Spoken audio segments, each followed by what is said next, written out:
Welcome back to the Elder Scrolls Total War, where Lord Dagoth, our Lord of Terror, continues his conquest of Morrowind. Or, I'm sorry, his liberation of Morrowind. With the fall of the Hlalulians, only two great houses remain. May the best Ash vampire win. So, what I'm going to do is I'm going to go ahead and remove the garrisons from Mournhold and Muthes, move them up to Muthnar to defend while Dagoth takes his force and attacks Thyr.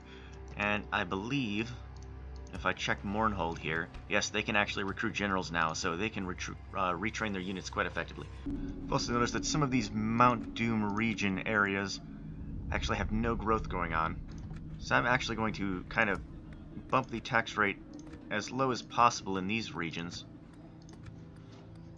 to kind of spur growth, and I'm going to raise taxes in some other areas to make up for it.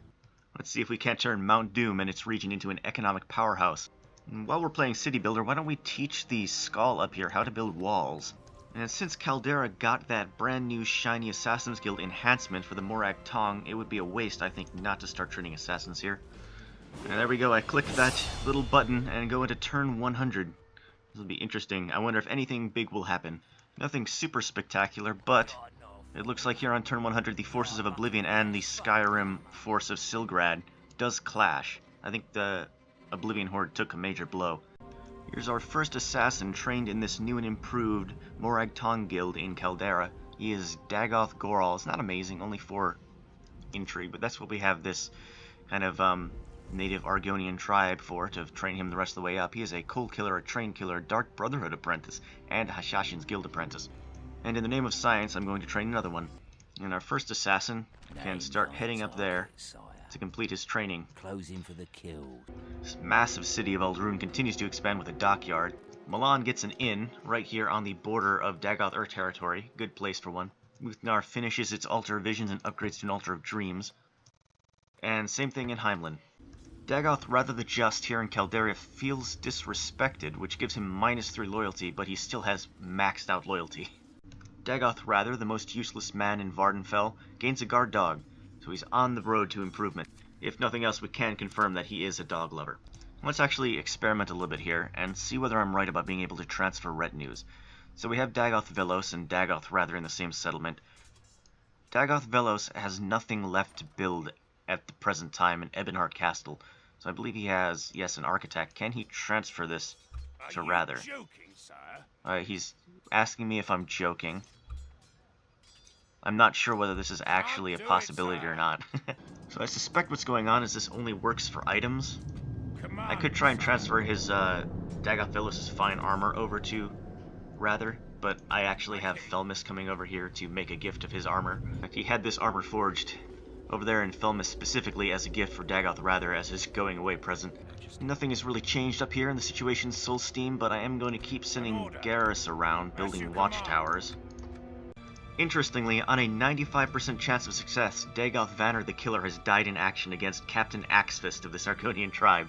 Justice at last for the Argonians. Unfortunately, a brand new assassin, Dagoth Goral, is already on his way. We do finally see another navy kind of flittering around our lands. The Nords look like they're checking out Solsteam. Port Telvanni can actually start training a general of its own, as well as some elite soldiers. Ooh, that's nice to know. In that case, maybe Port Telvanni is going to be the place training the generals for all of Eastern Morrowind here. They can train the generals here, sail them by ship over to the mainland, and then plant them in Firewatch, Lithanis, so on and so forth. Dagoth Reeler here is prepared to march south a little bit further, take out the former Hlalulian city-state of Fort Viroc. I think he's going to take out this giant army sitting out back first. And he does manage to draw the second army out of the city while doing so. Excellent. This is basically just a bunch of militia. Same with the other force. Although, what's this? Hlalu archers. I don't know if I've ever seen Hlalu archers before. There are only 15 of them. They've just kind of deployed on this hill. Now let's move into formation. So I was kind of on the edge of my deployment zone here. Ashbond do have a shot on them immediately, although they are kind of in a forest, so if they ever stop moving, that could be a pain. Probably not as painful as this, though. Well, they've actually begun their march now, and I'm pretty sure they don't intend to stop. They're coming straight up to the front lines. Let's just send out a unit to deter them a little bit. Probably just a single one of them, and have these guys fire the other side of the line, preferably, so they're not hitting its friendly fire. Maybe right there into that clump. This should be nice. Militia versus professional soldiers, that won't go well for them. Well, they're chain routing already. They're not even going to make... Their right flank is not even going to make it up to our left flank. And our right flank is going to take care of them handily. Well, let's send up our other troops just to make sure that we take as few casualties as possible. So the second force is now coming forward. This is fine, I think. They came forward and they routed again. Alright, get back in line. Everyone, get back in line. And then these guys can start firing again. Oh, it's another army coming from the side. I didn't actually see them. Okay, in that case, kind of run back up the hill, please. Take positions all over again. And we're just going to take them on directly. Kind of got a surprise attack off on us here. I did not see them coming at all. Fortunately for them, they're still mainly just a bunch of militia, so I don't think it's going to have any difference. Professional units are, yes, routing as well, just from striking our front line directly. And Dagoth picks up his first heroic victory, with only 10 men lost. Awesome. Dreamer Swordsman gained some experience. That'd be these guys down here, 117. They took 3 casualties, but they healed 3 casualties as well, so they're going to be back up at full strength. That was well worth the sacrifice, which wasn't even a sacrifice. Actually, he might have just completely wiped out both armies. Indeed, there's just no garrison here anymore, so he's just going to walk right in and occupy the settlement. That worked fabulously, actually. For some reason, after taking Fort Virok from literally no one, my relations with Daggerfall and Wayrest have turned poor. I don't know why that happened. Ooh, and we've got chocolate! Look, we picked up chocolate, the best resource, best of all resources. And there's actually more. There's a lot of chocolate here. And this place has a nice port. Does it have a market? It does have a market, so we can start trading chocolate. Everyone's going to want to be our friends now, but for now, let's just put up an altar of visions. And just to the south of Virok, Dagoth Fowls is prepared to siege Kraganmore. Yeah, I didn't actually notice it before, but there are actually different kind of trees for different regions.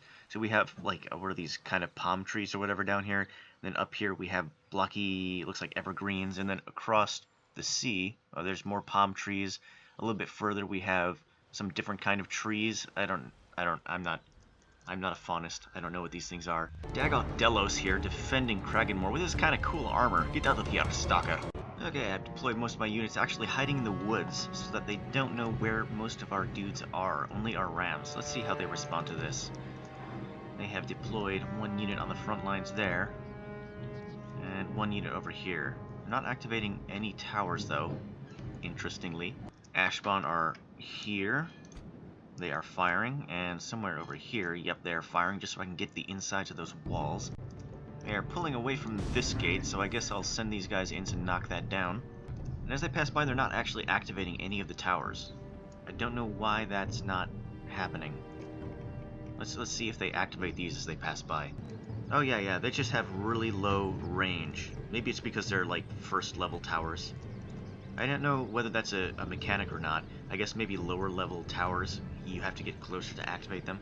Ouch. First ram has reached the gate. We have another ram over here, but these guys are suspiciously close to there, and I don't really want to expose them to arrow fire if I can help it.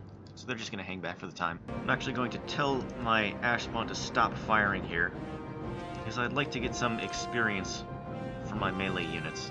So I think this enemy force... Why are you still firing? I thought I told you to cut it out. Oh, I have an extra unit. No, stop. All Ashbon, please stop. They do have 1 unit. I think their force is composed of 1 unit of archer militia, yeah, and the rest are just spear militia, so I'm just going to send these guys charging at the archers as soon as possible, and then I guess this backup force can come around and engage the militia head-on. I don't think 3 militia units have any chance of beating our Dreamer Swordsman, and I guess the general can come and support just for the heck of it. The archers don't even fire before they can engage, and they are just melted. They retreat to the city center, where they are about to be melted again. And these guys are finally catching up here. I've ordered them to run so they can get here a little bit faster. Not that they're really required, but I'd like them to get in on the action. Well, as they've politely allowed us to surround them, I guess I'm going to start by charging into these guys. Since they're in tight formation, I want to hit them from the side. And then let's get in here, and I can attack the loose formation head on.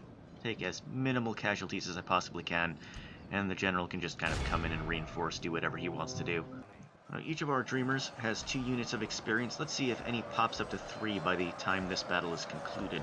Did I say units of experience? Chevrons of experience. Thank you very much. Yes, we did get 1 unit of experience here. Did they lose anybody? We apparently lost... Yeah, the unit of experience gained lost 1 dude. and unfortunately did not get healed.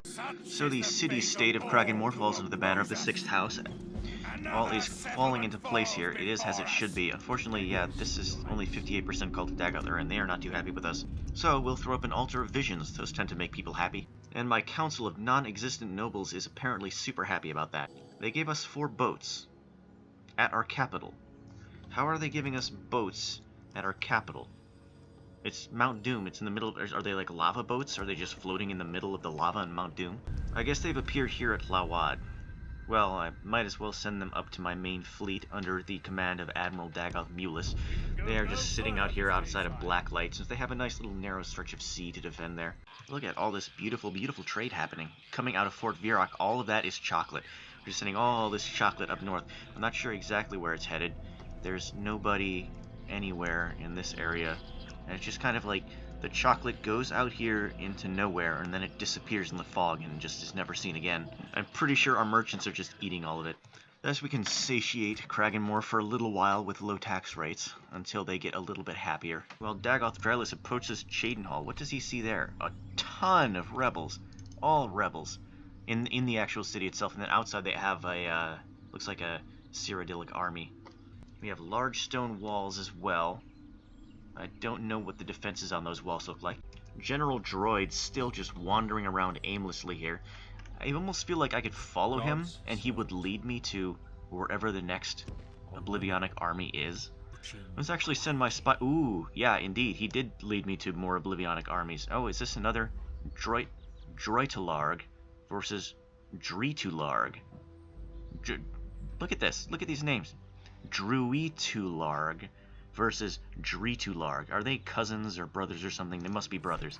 Well, maybe this could be General Droid's one chance at salvation if he manages to meet up with his brother who can cover up for his losses.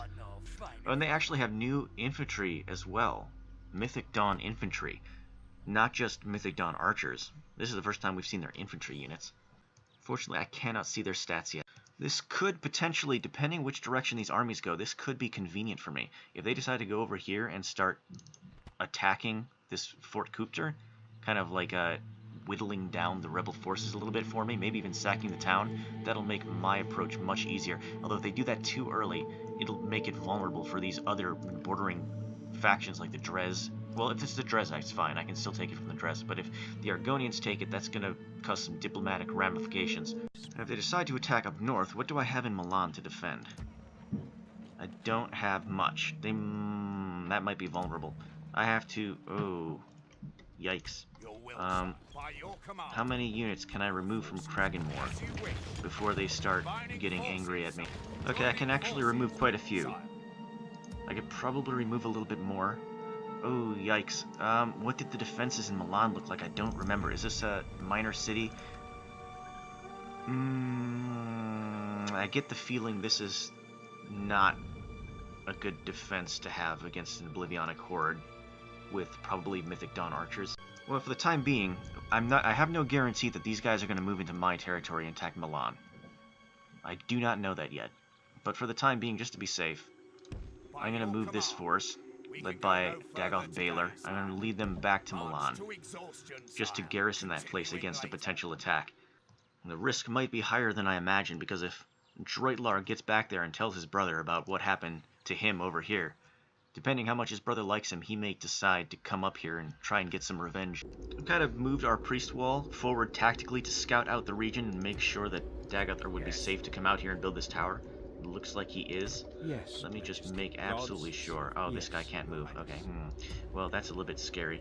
But maybe if I move him...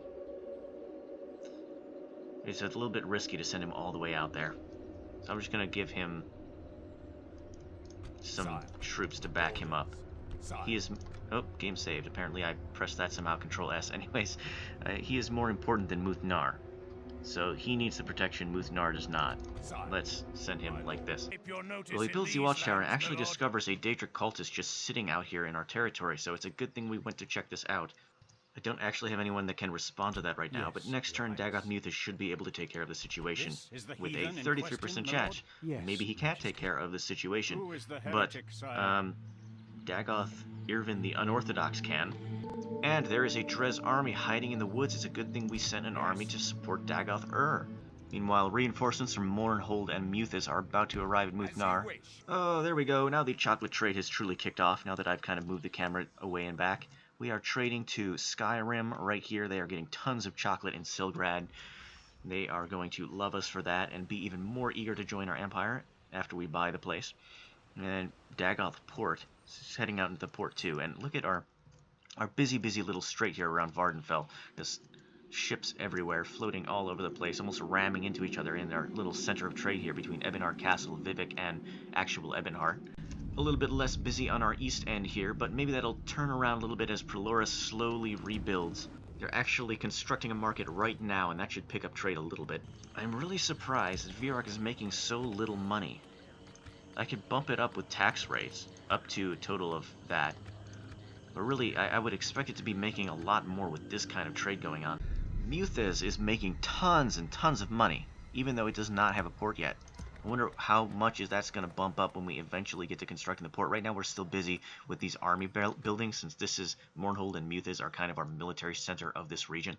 Holy cow, this Hismir has a ton of Argonian troops around it. I just moved my spy over the border here and saw this massive blob. Yikes. They have a whole bunch of troops on the border. If I could get them at war with Drez, that would be that would be fun. I wonder if they're not willing to oblige me. Let's say, hypothetically speaking, that I would like you to attack the Drez. How much would you demand in order to pledge a generous offer? No, they firmly reject that, and they do not want anything to do with it. Which is really odd, since I'm pretty sure with armies like that, they're more powerful than the Drez are at this point in time. By the way, I think it's a beautiful, beautiful thing that the Argonians have this, like, posh English accent. That's wonderful. Yeah, they are more powerful. In terms of overall ranking, at least, and in military ranking. Yeah, they're more powerful than the Drez. The Drez have taken a little bit of a blow recently with their war against us and the Hordes of Oblivion. So I'm not really sure why the Argonians are so adamant on not fighting them. They must have good relations, which is really weird since the Drez have a history of enslaving them.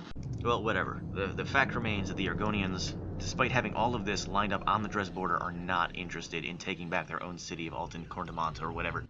And in all honesty, I'm tempted to march on Sulphora before Thyr, just because there's, like, no defenses in Sulphora at all. And it looks like Captain Saline, we got these Oblivionic hordes in Drez territory. I suspect he's going to be heading over there to deal with that situation. I suspect they're going to be sending a lot of their troops over there to deal with that situation. And if that's the case, that's just going to leave Sulphora with, like, one general defending it, and maybe a unit of arch militia. I might want to take that. Dagoth Fovon puts forth Dagoth Tanis for adoption. This guy actually looks pretty decent. 3 command, 4 loyalty. That's great for starting off. Age is 22. That doesn't even matter since I think all my generals are actually immortal. Most notably, this guy has the Drillmaster trait, which is fantastic, as I think I mentioned before in this faction, seeing as morale is not an issue for our soldiers. Drillmaster is just a free plus 15% to movement points for our armies. So yes, absolutely, I will take this guy. Who is going to feel unappreciated that I've adopted him? No one. Everyone loves him. Tanis is actually a better governor than Fovon, it looks like. That's interesting. Fortunately, Fovon has become the Grandmaster House Indoril. You know, the slave House Indoril, the shadow of House Indoril of what it used to be. So I think it's just appropriate that he stays here in Daemon's Watch. So it's going to be Tanis, this new recruit Tanis, who's going to move up here to Milan to support them against, indeed, it looks like a Horde of Oblivion is about to invade. Fortunately, we have them. We got their reinforcements there just in time. It's good that we saw this with our spy. They are heading towards us, it looks like. It seems that droid told his brother Drit all about the humiliation he suffered at the hands of House Dagoth and House Hlalu, the former House Hlalu, the late House Hlalu. So his brother, leading this force of Vilark and Churl. Oh, Churl is back. He was down here before. I thought his army just disappeared. I guess he was just wandering around in circles, and he decided to pop up into my territory instead of attacking the Drez, because that's what all the Hordes of Oblivion tend to do. Anyways, all 3 of these forces have now popped up, and it looks like they're going straight for Milan. Fortunately, I reinforced them in time. I don't know whether that's going to be enough to hold it.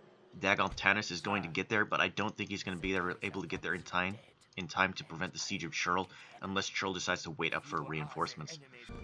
Alternately, he could be moving for Heimlin, which would suck, since I have nobody here that can defend against that. But Kraganmore is within 1 day's march, and they have some pretty professional units. How about these guys? Can they make it? No. This is Milan and Heimland are 2 days march from one another, so they cannot make to reinforce. But these guys cannot make it there in 1 turn either, which means potentially, if they were to move in that direction, I could move a force like halfway to Heimland and reinforce. However, that would put them at the mercy of Valark and Drittler again. So naturally, my strategy would be to train up a bunch of soldiers in Heimland, but that's not an option. Nor can I train anyone in Kraganmore. We've just taken it too recently. Milan can train a couple of units, but nothing that's really worth it. Nothing that can keep the Hordes of Oblivion at bay. But I may as well train them anyway. Our relations with House Dres continue to improve, but they still don't hate us. Probably because they looked in a mirror and saw slaver scum in it.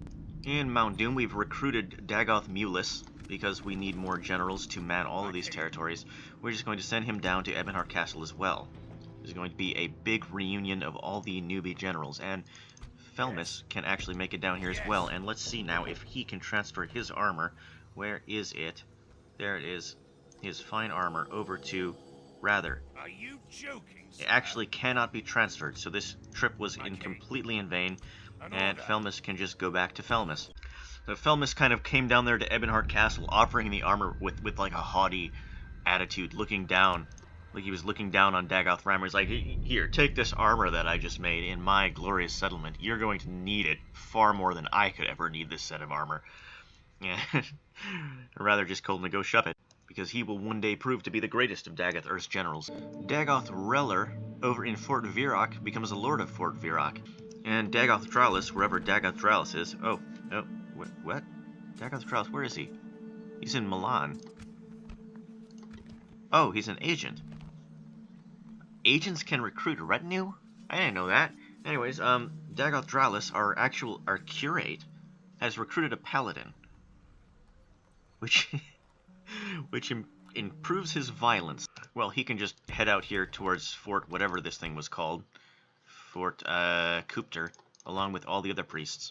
So it looks like Droid actually has not joined up with these forces. He was just hiding in the forest. They just kind of follow each other around. It looks like there's maybe a limit to 1 general in each force. Oh, and right over here is little Billy Nerevarine. He's back. Along with his force of rebels, it looks like he took up arms. He seized advantage of the opportunity of the chaos of the fall of the Hlalu Empire to kind of seize band of his own little rebel band here, a former Hlalulian militiaman.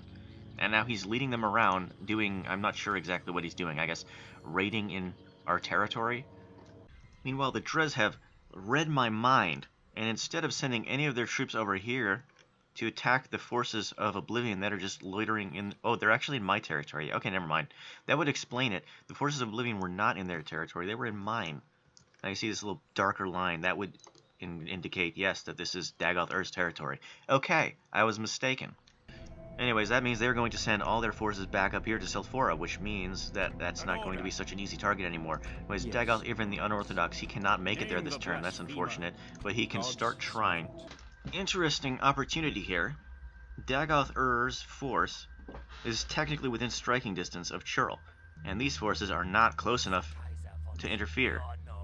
They could not do anything to stop it. Fortunately, this force is not really big enough for me to be comfortable with that decision, so I am not going to do that. But it was a thing that could have happened.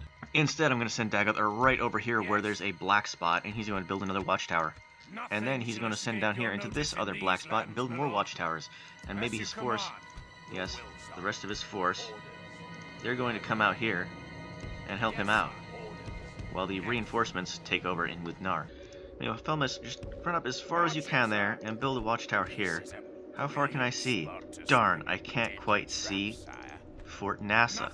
Oh well, in that case, run over here and build another watchtower, just because you can. You just kind of got a series of watchtowers, just the tips of them poking out over the mountains like those fire beacons from Lord of the Rings. We need to send for reinforcements from Gondor. So Reller is eventually going to want to go up here, and he's going to be the one in charge of Silgrad, I think. But for the time being, I'm going to, I think, send him down here, have him construct more watchtowers. There we go. I think that's enough for now. Now he can start heading up north. Though, actually, this place south of the river is part of Fort Viroc as well. all down to here is part of Fort Virac, so he might actually need to take his force, go up through the forest this way instead of the quick roads, build watchtowers all along this mountain range on his way to Silgrad. I think that's what's going to happen, so he's going to take his force with him. And I think they're going to head over here and meet him on the bridge. Uh-oh. That Fort Virac is not happy about losing those forces. And what is this guy doing there? That is unacceptable. Who is this guy? Well, fortunately, I think I can keep Fort Virac under control. Yeah, I can keep Fort Virac under control by lowering their tax rate. But that guy is a problem. Daedric Cultist, he needs to go. How about you, Dagoth Baylor? You get up there and take care of him. What are your chances? 95% chance. Excellent. Do it. Ooh, we have a Nordic priest in our territory. That's a little bit weird. I'm not used to having other people spreading their religion in my places. I think what's happened is that they've noticed our sleepers walking around in their territory. So they've responded by sending their own priests into ours. Yeah, it's fair game, I guess. I'm not sure how their priests are hoping to, like, recruit dreamers into the Nordic cause, though, unless they have some kind of cure for Dagoth Ur's dreams on hand. The situation in Silgrad is not looking good, though. They do not have all that many forces left, although their forces that they do have look pretty badass. Up in Solstheim, Garas continues his exciting journey of watchtower construction, but oh no! He's accidentally wandered over into enemy territory, so he can't build a watchtower here, and he's out of movement points. But it's time for Dagoth Goral to try and take his revenge on Axvis. And he succeeds, and gets a trait increase for doing so.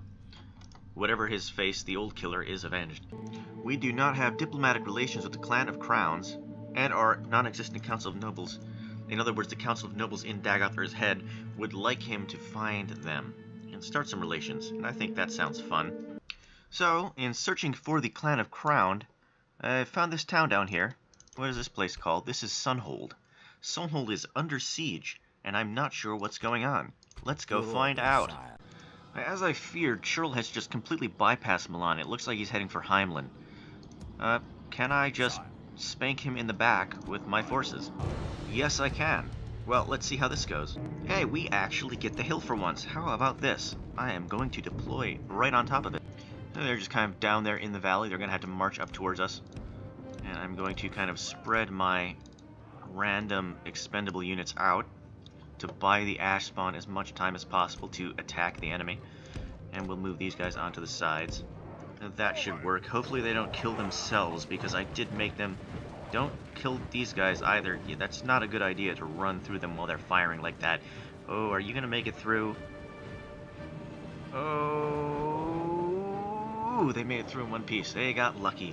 Oh, and it started raining. Wonderful. Was it doing that before, or did it literally just start raining? Because I think that's going to hurt my ranged ability. Here they come in kind of a loose formation. They're getting a little bit all over the place. Not very organized, but they are trying, it looks like. They are marching up the hill. Lords of Oblivion. I believe this is their general right there in the back. I can't quite see any flags, though, which is weird. Was it like that before? I can't remember the last time I faced the Hordes of Oblivion if there were just no flags. But they have no flags over their heads right now. My Ashbon are doing a nice job. I have a nice angle down this hill, it looks like, where they're just cutting through the entire force. I'm going to actually start charging my expendable units down the hill right now to keep them at a distance as much as possible. Because these guys have long range, these Mythic Dawn archers, and I don't want them firing up the hills and taking out my ash spawn. It looks like this is going to be the first confrontation here. Right here in this little tiny forest. As my expendable units, these are just normal dreamers. These are the weakest I actually have, but they will not rout. So that's the bright side. They are good for buying time. They're just going to come down here and just hold these enemies in place while the ash spawn get as many shots off as possible. Meanwhile, on the left flank, Corpus Lames are down here. They're actually fighting off the heavy infantry. I wish I would have got them into some archers, but I guess they don't. The enemy doesn't have that many archers, so that's not an option. This is Dromor Kindry. This might be the general right at the front lines. That is an interesting decision, but this is a little bit scary, since I don't want the Ashbon targeting my own dudes. Just go ahead and target them. You guys can just fight them. I don't think the Kind Reap are going to win that fight against the Dreamer Swordsman, especially not running uphill. They're probably a little bit tired at this point as well. Normally I would run this second Dreamer Swordsman unit around to flank, but I don't think it's worth the risk running them in front of these Ashbon while they're firing. Victory seems certain for our Dreamer Swordsman as well, so I think we're going to be okay. We are kind of getting our butts kicked, and now it's kind of like flashing between defeat seems certain and defeat no longer seems certain. Looks like they've got some reinforcements coming up the hill as well, some Dremora Kaitif Halberdiers coming in to support them. And that might tip the tides. How to deal with this exactly? Well, kind of like these guys. Let's get my right flank unit firing at them so that I'm not hitting my guys in the back. And these guys actually have to come across and... No, why are you hitting them now? I specifically commanded them not to shoot at these guys, and they did it anyways. Anyways, I just hope that they're not going to hit our guys here. I can't see the angle that they're firing at. It looks like they are going over the heads, so we should be okay. Yes, okay, good. We're not going to be hit by our own men here. So I would really like to wipe this kind of group out before these reinforcements arrive. Looks like they've just finished wiping up our initial expendable force that we sent out there to delay them. So they're going to be heading up this hill any second now. They are marching away at this point, fleeing back down the hill. Do not chase them, please. Just stay up here. I don't see any units on that flank anymore, so I'm going to move both my infantry forces to this flank over here and defend from that angle. They might actually be all running away. We got a couple still marching up the hill. A couple Dremora Kine Reeves. Heavy swordsmen. These guys just fire at them while they kind of bunch together, clearing up the last of our expendables. Those Kine Reeves, not to be underestimated, and they're coming back for more. Let's get a charge off, and hopefully that helps us out. Because they are not to be messed with. They dealt a whole bunch of damage to our Dreamer Swordsmen in the last engagement. Well, it looks like all the rest are on the run, and all that's left are these Kine Reeves, I think led by the general. And so in that case, let's try and get a surround off. Is the general actually in this force? Can I see him anywhere? I don't. Oh, the general was there, and he's down, so awesome. So that is Churl down. Now they've got their random Oblivionic army without a leader. I wonder how that's going to act without a leader. I wonder if it can now merge with another force. I'd like to track them and find out. They have not completely retreated yet, so I'm going to order my Ashbon to stop firing, conserve those last few shots for, you know, the opportune moment. Make sure that these guys are going to run away. Because they do have their archer units here, and that's a little bit worrying. It does look like they're just kind of going to regroup there. That is a nice, beautiful hill we have there, though. It looks even better from this angle. So it looks like they've retreated and are now waiting for us to launch the attack at this point. I guess we can move forward a little bit and hit them with the last of the Ashbon's ammunition, at least. I think I am going to target the archers, because I know that the Mystic Dawn are routable. Well, that was the last of the ammo, and they did not rout. But maybe if we charge them with our numbers, they're going to change their minds here. Alright, they've opened fired, so it's time to start running. And I guess we'll see how this goes. They are very powerful. Those archers just tear through the armor of even our Dreamer spearmen. Or rather, our swordsmen. So they are just going to keep fighting. I'm going to have to send these Ashbon around, actually, and send them after them. That's what's going to have to happen. Just to keep chasing them and keep them from firing. There we go. They finally decided to rout. That is good news. How about these guys over here? Are they routing as well? I cannot see what's going on, and I have no idea where anyone is. There they are. They are chasing them, managing to kill some of them. I believe they are. Yes, they are routing and broken. And these guys on the hill are in a controlled rout. So, you know what? Why not? Let's hit them with the Ashbon right here. Kind of hold them up and kill as many as possible. I think it was a good choice. We only lost one of our Ashbon doing that. Hopefully we can recover them. Although we don't have a general in this force, so our battle surgery is going to be very low. It'd be nice if we could recover that Ashbon. Heroic victory. We took a lot of casualties there, but using just a captain, Captain Fervus, maybe he'll even become the man of the hour. We'll see. Using just a captain, we managed to take out one of the 3 major Oblivion hordes that are currently threatening our southern reaches. Man of the hour, indeed. Captain Fervus, he rises to the occasion. And what does he have? Fairfighter. He doesn't have anything too amazing, but he's not bad either. I'm going to accept that. Who he feels unappreciated. Dagoth Tanis. This guy right here, well, you can go and take... He really wanted to fight that battle, but it's okay. There's plenty of Hordes of Oblivion to go around yet.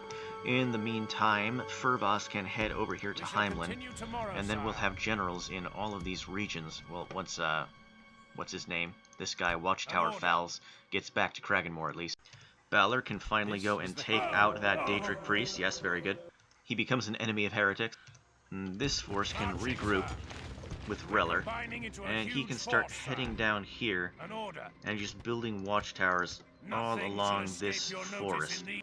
This Daedric force actually moves from Silgrad to Fort Dawnguard, which has no defenders. Only one unit is defending it. That could be very troublesome for them. I think they might be about to get wiped by Orthy here of the Oblivion Hordes. I'm sorry, Dorothy. And this has happened again, for the second time in 2 turns. Dagoth Aldous, looking to build a watchtower on the border, steps over the border and cannot build a watchtower. Meanwhile, Garrus steps right back over the border after making the exact same mistake and builds his watchtower. Dagoth Fandril has done a bad thing. He has gone rogue right next to our assassin training ground. That was not very smart of him to do. Our next assassin, by the way, is available from Caldera, Dagoth Felmis, and he is better than the first one. He's also got a skilled accomplice. We're just burning blasphemers right and left at this point. 3 of them in 1 turn. Dagoth moves over here to construct the next watchtower. And I guess I can just move this force right up towards the border. It looks like the Dres have built up a force. They've moved away from Sulphur a little bit here, and are now maybe planning to strike back at Muthnar. What do we have here defending? I'm not quite sure they have enough to take it, depending on our defenses. We only have wooden walls, so they might be able to do this. So in Mournhold, I think it's time to start the construction of the Mayor's Palace. Hopefully that will make the people there a little bit happier. I don't know why a Mayor's Palace would make the people happier per se, but I guess it will just like improve their public order due to law. And Milan can upgrade that inn into a tavern, or it can go for large stone walls. It's ready to grow. I guess I should just go straight for large stone walls, because that is the forefront of the fight against the Oblivion Hordes, who seem to be just wandering around in circles here, but they could strike at any moment. Speaking of towns ready to upgrade, Margan is also prepared, and that town is making us a ton of money. I did not realize Margan was that popular. I guess it's because they have this nice trading port right here next to Skyrim. And the Dres have indeed decided to attack Muthnar with the full brunt of their forces. They're sending actually a second force in to do that as well. So, how to deal with this? I guess what I could do, it's going to take me probably 2 turns to do that if I move these forces. I could respond with Dagoth Ur's force. Dagoth Ur has all of the elite units with him already. I think that's what I'm going to do. Let's go ahead and try to break that siege right now. Set up here. As per usual, the enemy has the advantage, and a massive advantage at that. Look at this perfect hill they've got. Perfect little setup to defend against. Anyways, my reinforcing army is going to be arriving from this direction. That works for me. They are not in any immediate danger, and they don't really matter to me, to be honest. I can send them to reinforce, but this is the main force right here. These are the professional units. Well, it looks like they're actually sending a couple units forward. It's like Archer Militia, to target some of our slower dudes over here, the Corpus Lames. So I guess I'll just send a unit of Ash Zombies up to pick them off. They've actually just insta-routed. Well, in that case, then our Corpus Lames can then attack them, who are going to insta-rout as well, these Dreslate Infantry. What a climactic battle. Well, good thing I sent the Ash Zombies over this way. They can now chase down the routing units. And some of them have just decided to stop routing. You should probably not have done that. And I think they've actually decided to shift a large amount of their forces over here to counteract these guys. Our particular flank, or it's our right flank. This is kind of an interesting battle. They're just kind of sending up their units piecemeal in order to try and counter our piecemeal attack on the various angles, but our forces are stronger, so this is not going to work for them. Their Corpus Lame are quite slow, but they are very tanky as well. So once they actually get into combat, they're some of our stronger fodder units. And now we have a surround off. Oh, they actually sent the general over here. This is a general's bodyguard. Never mind what I said about our force being superior. Well, that means that this flank will be wide open to a counterattack. They do have some archers which are going to pick off some of our Corpus Stalkers before they can make it up the hill. But these guys are just going up to try and keep these archers occupied. And I think I have Dagoth Ur himself, yes, running up with his professional forces to attack this flank as well. Well, we've engaged on this front. may as well go all in, I suppose. Dagoth is up here on the front line doing work against some slave hunters, and he's going to get some support from the Ashspawn Heavy Swordsman. And I think the mass rout has begun now. This will be over very shortly. They are getting a couple of reinforcements, so these units can go over, fork over to get them, and then main front is already being overrun, so it's fine. Dagoth is just over here. His men are chasing down the enemy's bodyguard as they try to go through an organized retreat. Looks like maybe straight through some of our dudes who are glitched out at the corner and can't get into the battlefield. It was only a clear victory, but I think this was pretty good considering that the enemy was handed literally the perfect deployment zone. And just like that, Dagoth breaks the siege on Muthnar. What will they do now?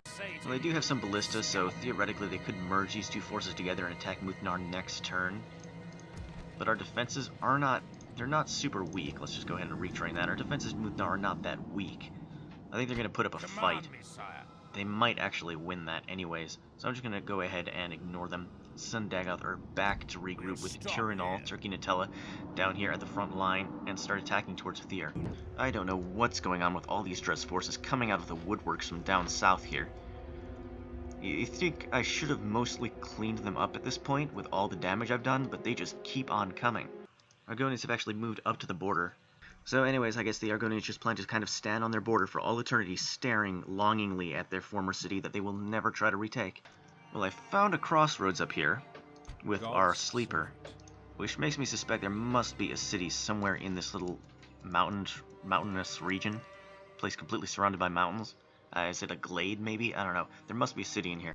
The Oblivion Horde that was attacking the Dawn Guard fort has just buggered off somewhere, probably down here to attack my fort, because that's just what they do, isn't it? Which unfortunately means I can no longer go through with these plans to have Reller build watchtowers along this forest. He's got to get back to the city. Yet another brand new Oblivion Horde has popped up out of a gate here, in my territory as usual. I really can't help but feel that they're prioritizing me over everyone else. Maybe they realize that Dagoth is a far greater threat to them than anybody else in the area, so they're going to direct all of our forces against us. Fortunately, I think that's got to be it for this episode. I'm kind of out of time. There are people walking all over the place, squeaking above me. We're just kind of being assailed by infinite streams of enemies, it feels like at this point. We've got Oblivion Hordes that just keep randomly popping up here. We've got Dres who keep randomly popping up somewhere down here. The Oblivion forces that were kind of giving the Nords trouble up here have decided to screw off somewhere into the wilderness, probably to attack us as well. Or maybe they plan to regroup with this massive force down here. Either way, it's not good news for us, since all of that is in our territory. Nevertheless, Dagoth pushes on. He managed to break the siege on Muthnar, and now no matter what happens, these forces are going to be left to defend for themselves, because Dagoth has a job to do. He has to regroup with his force and head down to take Thyr. Once he takes out their leader, maybe the tide will turn. But I get the feeling the Dres are just throwing everything they have at us right now to prevent exactly that from happening. And by the way, this place must be earning them a metric ton of money. Because look at all of these carriages, all this trading that's going on. It's all coming out of Thyr and heading into Selphora. So I get the feeling that once we cut off Thyr from the rest of their empire, they're going to be losing a lot of income. The Argonians, to the south, continue to do nothing, despite our continued requests, and I'm starting to have second thoughts about forming alliances with them. But most importantly of all, we now have chocolate. And we are shipping that out by the barrel. As we hover here over one of our many prosperous sea trade routes, it could not be clearer that Morrowind is thriving under the rule of Dagoth Lord of Terror. And no matter how hard the demons or the slavers might try to stop us, I think it's only a matter of time until that prosperity spreads to the rest of Morrowind. But that's for the next episodes. See you then.